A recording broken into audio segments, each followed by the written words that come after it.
একটা ছোট্ট গ্রামে থাকতো কৃষ্ণা নামের এক মেয়ে ও তার প্রিয় হাঁসটি।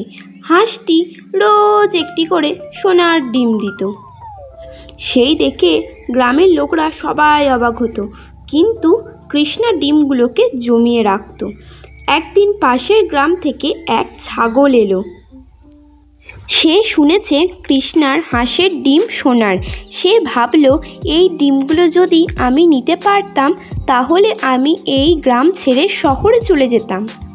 ছাগল কৃষ্ণার বাড়িতে গিয়ে বলল, তোমার হাঁসকে আমার সঙ্গে একটা রেস করাও। যদি জিতে যায় তবে একটা মাত্র ডিম দেবে, আর হারলে আমি এক মুঠো ঘাস খেয়ে চলে যাব। কৃষ্ণা হেসে রাজি হয়ে গেল। রেস শুরু হলো। হাঁস ধীরে ধীরে হাঁটছে আর ছাগল দৌড়ে সামনের দিকে এগিয়ে যাচ্ছে। হঠাৎ ছাগল একটি গর্তের মধ্যে পড়ে গেল। হাঁস ধীরে ধীরে হাঁটতে হাঁটতে শেষ লাইনে পৌঁছে গেল।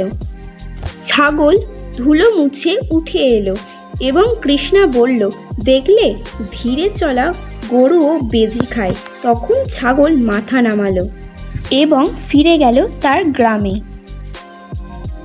পরের দিন থেকে গ্রামের বাচ্চারা হাঁস এবং ছাগলের কার্টুন বানালো। সেই কার্টুনে লেখা ছিল,